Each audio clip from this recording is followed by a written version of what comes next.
ఇతర సమస్యలకి మీ అవగాహన కోసం ఇక్కడ 100 రోజులు ఆందోళన నిర్వహించినటువంటి పరిస్థితి ఉంది. వాళ్ళు ఎవరో మాకు తెలియదు, కానీ కష్టాల్లో ఉన్నారు, ఇబ్బందుల్లో ఉన్నారు. న్యాయమైనటువంటి డిమాండ్ కోసం పోరాడేటువంటి ప్రతి ఒక్కరికి సిఐటి అండగా ఉంటుంది. ఈ విషయాన్ని మీకు తెలియజేస్తా ఉన్నారు. ఏ రోజైతే భావన శర్మ గారు మొదటి రోజు కార్యాలయం దగ్గర ప్రెస్ మీట్ పెట్టినటువంటి మరుక్షణం యూట్యూబ్లో చూసి ఆ ప్రాంతంలో ఉన్నటువంటి మా సిఐటి నాయకుడు లింగశంకర్ వచ్చారు ఇక్కడికి.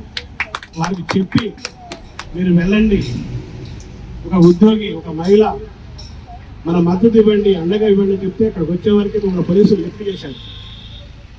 దాని మీద ఏమంటే మేము రాష్ట్ర కమిటీగా స్పందించాం. ఈరోజు పోరాడితే పోయేది ఏం లేదు, మన హక్కులు నిలబడతాయి. పోరాడకపోతే మన అన్యాయం అయిపోయేటువంటి పరిస్థితి ఉంటుంది.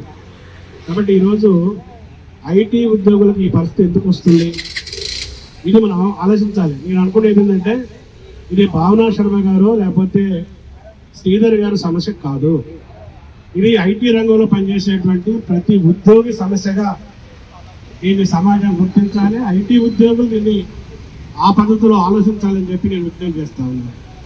ఈరోజు చట్టాలు చెప్తున్నాయి, కేవలం శారీరకమైనటువంటి శ్రమ చేసేవాడే కాదు, మానసిక శ్రమ చేసేవాడు కూడా కార్మికుడే. మానసిక శ్రమ చేసే వాళ్ళకు కూడా కార్మిక చట్టాలు వర్తించాలి, పని గంటలు వర్తించాలి, ఓవర్ టైం వర్తించాలి. మొత్తం ఉన్నటువంటి 24 గంటల్లో 8 గంటలు డ్యూటీకి కేటాయిస్తే, 8 గంటలు కుటుంబానికి కేటాయిస్తే, 8 గంటలు ఆయన విశ్రాంతి కేటాయించాలి. ఇది చట్టం, ప్రపంచవ్యాప్తంగా ఉన్నటువంటి పద్ధతి ఇది. కానీ ఈరోజు చట్టానికి భిన్నంగా, రాజ్యాంగానికి భిన్నంగా వాటన్నిటిని ఉల్లంఘిస్తూ ఐటీలో 16 గంటలు, 12 గంటలు, 14 గంటలు పనిచేపిస్తున్నారు. దీనివల్ల లైఫ్ లాంగ్ ఒకరోజు ఇన్బ్యాలెన్స్ అవుతుంది, లైఫ్ లాంగ్ దీర్ఘకాలిక సమస్యలు వస్తున్నాయి, వ్యాధులు వస్తున్నాయి. దీనికి తోడు ఉద్యోగం ఇచ్చినట్టు ఇస్తున్నారు, ఉద్యోగాల్లో టార్గెట్ పెడుతున్నారు, టార్గెట్ పూర్తి కాకపోతే మెమోలు ఇస్తున్నారు, మెమోలన్స్కి రిప్లై ఇస్తే సంతృప్తి పడతలేదు, తిరిగి టర్మినేట్ చేస్తున్నారు.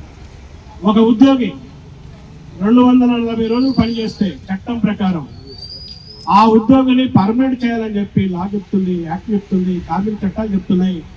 కానీ ఈరోజు అక్రమంగా తొలగించకూడదని చెప్తున్నారు. కానీ ఎలా భావన శర్మ గారిని అక్రమంగా తొలగిస్తారు? ఎలా భావన శర్మ గారికి ఏ కారణం లేకుండా నోటీస్ ఇస్తారు? అక్కడ ఉన్నటువంటి పరిస్థితులు ఏంటి? అక్కడ ఈరోజు మూత్రానికి పోవడానికి కూడా, టైలెట్ పోవడానికి కూడా టైం ఫిక్స్ చేస్తున్నటువంటి పరిస్థితి ఉన్నటువంటి పరిస్థితులు ఉన్నాయి. ఈరోజు మహిళలు చేసేటువంటి ప్రదేశాల్లో మహిళలకు రక్షణ కావాలి, వేధింపులు ఉండకూడదు, పోస్ యాక్ట్ అక్కడ అమలు చేయాలి. కానీ ఈరోజు వేధింపులకి గురిపడుతున్నటువంటి పరిస్థితి ఉన్నది. కాబట్టి దీని కారణాన్ని మనం లోతుగా విశ్లేషించినప్పుడు ఈ మధ్య కాలంలోనే తెలంగాణ రాష్ట్ర ప్రభుత్వం ఐటీఎస్ ఉద్యోగులకు కార్మిక చట్టాలు వర్తించవని చెప్పి నిర్ణయం చేసినట్టు. కార్మిక చట్టాలు వర్తించవు కాబట్టి ఈరోజు అడిగేటువంటి హక్కు ఉండకూడదు, కార్మిక చట్టాలు లేవు కాబట్టి ఈరోజు భావన శర్మ గారిని తీసేస్తా, శ్రీధర్ గారిని తీసేస్తా, రేపు ఇంకా ఎంతమందిని తీసేస్తున్నటువంటి కొమ్ములు ఈరోజు ఐటీలో ఉన్నటువంటి అధిపతులకు వచ్చినాయి. దీనికి కారణం ప్రభుత్వాలు తీసుకొచ్చేటువంటి విధానం కూడా దీంట్లో ఇమిడి ఉందనేటువంటి విషయాన్ని మనం గమనించాలి. ఐటీ ఉద్యోగులకి కార్మిక చట్టాలు ఉన్నాయంటే వాళ్ళకు ఉండేటువంటి ఐటీ ఉద్యోగులకు ఉండేటువంటి ధైర్యం వేరు, ఐటీ సంస్థల యజమానులకు ఉండేటువంటి భయం వేరు. ఈరోజు ఐటీ ఉద్యోగులకి కార్మిక చట్టాలు లేవని నిర్ణయాన్ని కాంగ్రెస్ ప్రభుత్వం తీసుకొచ్చింది. ఎందుకు తీసుకొచ్చిందని ప్రశ్నించాలి మనం. ఎందుకు తీసుకొచ్చిందంటే మనకి ఈరోజు చాలా మంది మీద అభిమానాలు ఉండవచ్చు, చాలా మందికి కొన్ని రాజకీయ పార్టీల మీద ప్రేమలు ఉండవచ్చు, చాలా నాయకులు అంటే మనకి అభిమానం ఉండవచ్చు, ఉంచుకోవచ్చు, ఎవరికి అభిప్రాయాలు మార్చాల్సిన అవసరం లేదు. కానీ దేశంలో పోరాడి 100 సంవత్సరాల క్రితమే సాధించుకున్నటువంటి ప్రాణాలని త్యాగం చేసి, ఆత్మ బలిదానాలు చేసి, జైళ్ళకు పోయి ఉరి స్తంభాలు ఎక్కి సాధించుకున్న కార్మిక చట్టాలని కేంద్రంలో ఉన్నటువంటి బీజేపీ పార్టీ 29 కార్మిక చట్టాలు రద్దు చేసింది. ఆ 29 కార్మిక చట్టాల్లో ఐటీ ఉద్యోగులకు ఉన్నటువంటి కార్మిక చట్టాలు కూడా రద్దు అయిపోయినాయి. అంత ముందు రద్దు అయిపోయినాయి. అక్కడ ఆయన రద్దు చేశాడు కాబట్టి ఇక్కడ ఏం రద్దు చేశాడు. ఎందుకు వాళ్ళకంత ప్రేమ? ఐటీ ఉద్యోగుల కార్మిక చట్టాన్ని మరింత బలోపేతం చేసి వాళ్ళకి రక్షణగా ఉంచాల్సినటువంటి ఆలోచన ఎందుకు రాలేదంటే, ఎందుకంటే ఎన్నికలు వచ్చినప్పుడు పాపం ఐటీ ఉద్యోగులు వాళ్ళకి ఎన్నికల బాండ్లు ఇయ్యరు.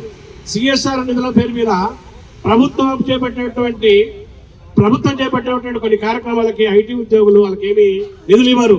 పెద్ద పెద్ద కంపెనీలు, ఐటీ సంస్థలు వందల కోట్ల రూపాయలు వాళ్ళకి ఎన్నికల బాండ్లు ఇస్తున్నారు, ఎన్నికలు ఖర్చు పెట్టుకుంటున్నారు. ఎన్నికలు వస్తున్నారు కాబట్టి వాళ్ళు రుణం తీర్చుకుంటున్నారు. వాళ్ళు కార్పొరేట్ సంస్థల యొక్క రుణాన్ని కేంద్రంలో ఉన్నటువంటి ప్రభుత్వం, రాష్ట్రంలో ఉన్నటువంటి ప్రభుత్వం తీర్చుకుంటుంది. కాబట్టి మనం గుర్తుపెట్టుకోవాల్సింది ఏంటంటే, ఇప్పుడు మీరు ఈరోజు మీరు ఒక్కరు కాదు, మేము ఏమిటి వందలాది మంది, వేలాది మంది ఉంటారు. ఈ ఉద్యమాన్ని మేము బుధాలం చేసుకుంటామని చెప్పి ఈ సందర్భంగా తెలుస్తున్నాం. కేరళలో, కర్ణాటకలో, బెంగాల్లో, వెస్ట్ బెంగాల్లో ఈరోజు ఐటీ ఉద్యోగుల యొక్క యూనియన్స్ ఉన్నాయి. కేరళలో ఐటీ ఉద్యోగుల ఈ సంఘం ఉంది, బెంగాల్లో ఐటీ ఉద్యోగ సంఘం ఉంది, తమిళనాడులో ఐటీ ఉద్యోగ సంఘం ఉంది, కర్ణాటకలో ఐటీ ఉద్యోగ సంఘం ఉంది. మొత్తం కర్ణాటక మొత్తం స్తంభింపజేశారు. వాళ్ళు సమ్మె చేసి కర్ణాటకలో ఉన్నటువంటి ఒక పార్క్ దగ్గర వేల లక్షల మంది ఇక్కడ ధర్నా చేసినటువంటి పరిస్థితి. కాబట్టి పోరాటం మనకు ఆదర్శంగా ఉండాలి. మనలో జంతర్ మంత్రంలో జరిగినటువంటి పోరాటం, జంజీ పోరాటం, ఒక ప్రభుత్వంలో ఉన్నటువంటి మంత్రిని రాజీనామా చేసే వరకు కొనసాగింది. వాళ్ళు ముందు ప్రారంభించినప్పుడు ఒకరిద్దరిని ప్రారంభించారు. అది ఒక మహా ఉద్యమంగా మారింది.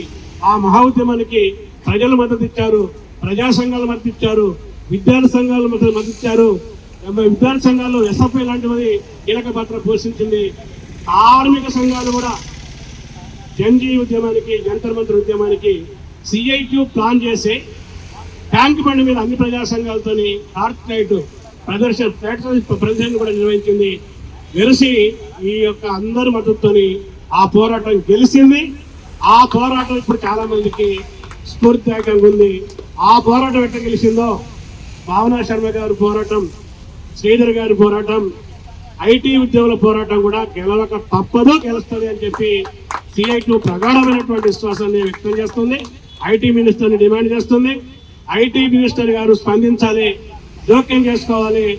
ఐటీ మినిస్టర్ గారితో పాటు లేబర్ కార్మిక శాఖ మంత్రి వివేక్ గారు, అదేవిధంగా హరిచందన ఈరోజు ప్రిన్సిపల్ సెక్రటరీ ఉన్నటువంటి వాళ్ళు తక్షణమే ఈరోజు ఐటీ కంపెనీ యజమానులకి నోటీసులు జారీ చేసి లేబర్ ఆఫీస్ దగ్గర ఐటీ ఉద్యోగులతోని జాయింట్ మీటింగ్ వేయాలి. జాయింట్ మీటింగ్ వేసి నెగోసియేషన్ ప్రారంభించాలి. నెగోసియేషన్ ప్రారంభించకపోతే ఈరోజు మేము ఇతర కార్మిక సంఘాలను కూడా కలుపుకొని, ప్రజా సంఘాలను కూడా కలుపుకొని, పౌర సమాజాన్ని కూడా కలుపుకొని ఒక 2 రోజుల్లో మేము ఒక రౌండ్ టేబుల్ సమావేశాన్ని ఏర్పాటు చేస్తాం. ఆ రౌండ్ టేబుల్ సమావేశం ప్రభుత్వంతో రాయబారం చెబుతాం. ఆ రౌండ్ టేబుల్ సమావేశం ద్వారా లేబర్ కమిషన్ ఆఫీసుని ముట్టడి చేస్తాం, అక్కడ ధర్నా చేస్తాం, ఈ పోరాటానికి అండగా ఉంటాం. అదేవిధంగా బహదూర్పుల మేడ్చల్ జిల్లాలో ఉంది భావన గారి ఆఫీసు. నేను మేడ్చల్ జిల్లాకి సిఐటికి రాష్ట్ర ప్రధాన కార్యదర్శి అయినా కానీ ఆ జిల్లాకి ఇన్ఛార్జి. 6 జిల్లాలో ప్రతి మండలంలో మీకు మద్దతుగా ఉండేటువంటి పద్ధతుల్లో కార్యాచరణ రూపొందిస్తాం. మీరు ధైర్యంగా ఉండండి.